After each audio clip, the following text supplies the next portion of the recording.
Di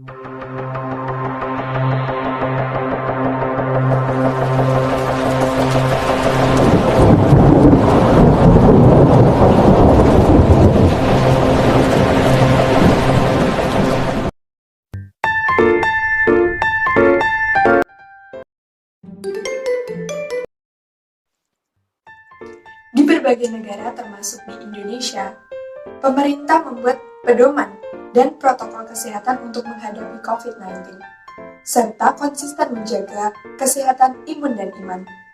Di negara kita, protokol kesehatan ini disebut dengan 5M. Sudah tahu apa saja itu 5M? Simak video berikut ini. Assalamualaikum warahmatullahi wabarakatuh. Saya Ananda Angelita Abdunapuri dari Fakultas Sains dan Teknologi, Prodi Kimia. Di sini saya akan mensosialisasikan pentingnya prokes 5M dan vaksinasi. Indonesia kini sudah tidak lagi menggaungkan 3M sebagai upaya pencegahan penyebaran virus COVID-19. Berkaca dari adanya ledakan-ledakan setelah libur panjang, kini Indonesia menambah strategi pencegahan dari 3M menjadi 5M, yakni menjauhi kerumunan dan mengurangi mobilitas. 5M tidak asing lagi untuk saya. Mencuci tangan sebelum memasak atau makan. Kemudian, setelah menggunakan kamar mandi. Yang ketiga, setelah menutup hidung saat batuk atau bersin.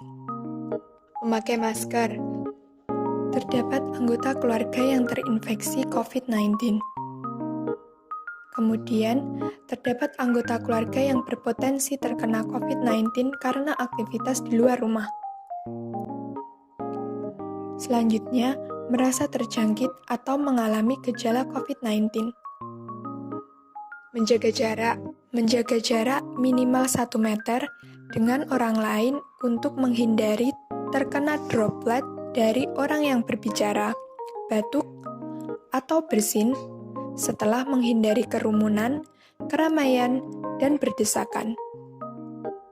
Menjauhi kerumunan. Semakin banyak dirimu menghabiskan waktu di luar rumah, maka semakin tinggi pula terpapar virus jahat ini. Oleh sebab itu, bila tidak ada keperluan yang mendesak, tetaplah berada di rumah. Menurut Kemenkes, meski sehat dan tidak ada gejala penyakit, belum tentu dirimu pulang ke rumah dengan keadaan yang masih sama. Pasalnya, virus corona dapat menyebar dan menginfeksi seseorang dengan cepat. Dan mengurangi mobilitas atau berpergian.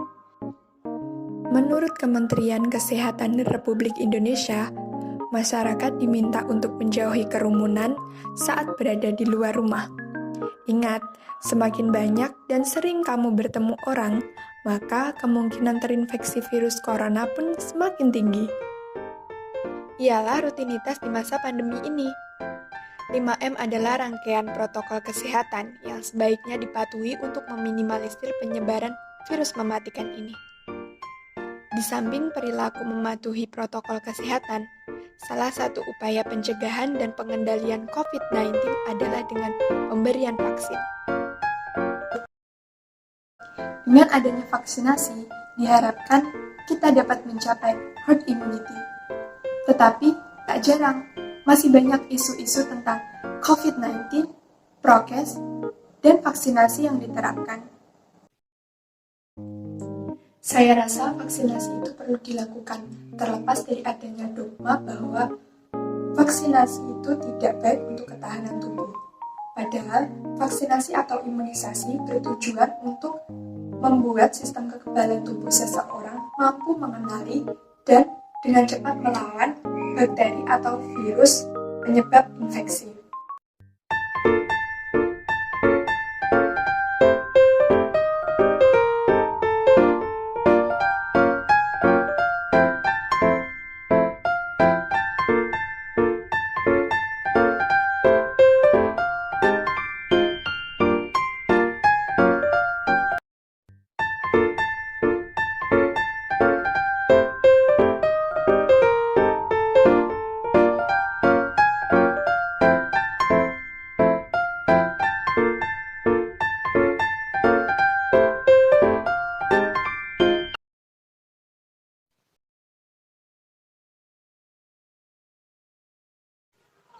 Tujuan yang ingin dicapai dengan pemberian vaksin ialah menurunnya angka kesakitan dan angka kematian akibat virus ini. Meskipun tidak 100% bisa melindungi seseorang dari virus COVID-19, vaksin ini dapat memperkecil kemungkinan terjadinya gejala yang berat dan komplikasi akibat COVID-19. Selain itu, vaksinasi COVID-19 bertujuan untuk mendorong terbentuknya herd immunity atau kekebalan kelompok. Hal ini penting karena ada sebagian orang yang tidak bisa divaksin karena alasan tertentu. Program vaksinasi COVID-19 mulai dilakukan di Indonesia.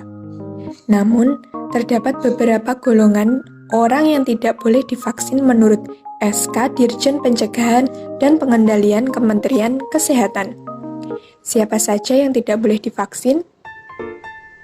Pertama, suhu tubuh calon penerima vaksin sedang demam atau lebih dari 30 derajat Celcius.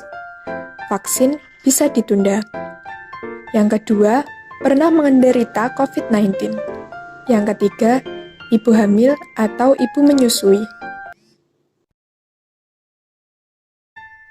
Jadi, sebagai warga masyarakat yang baik, hendaknya kita bisa memberikan contoh, mengedukasi untuk mematuhi prokes 5M yang telah ditentukan. Sebagai masyarakat sosial pula, kita juga perlu melaksanakan vaksinasi. COVID-19 kembali merebak, 197 orang per 1 Juli lalu adalah rekor tertinggi di Jawa Timur sejak awal COVID-19. Terdapat 160 kasus terkonfirmasi Penambahan positif ini lebih COVID-19 tinggi dari puncak telah kasus yang pernah terjadi kasus pada positif 15 Januari COVID-19 varian Delta yang berawal 2021, dari yaitu Wuhan India ini 1.200 orang. paling banyak terdeteksi di Juli, Jawa Tengah, total kasus sebanyak di Jawa Timur 80 sudah kasus. mencapai 170. Selain di Jawa Tengah, DKI Jakarta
Mari kita patuhi prokes 5M dan melakukan vaksinasi.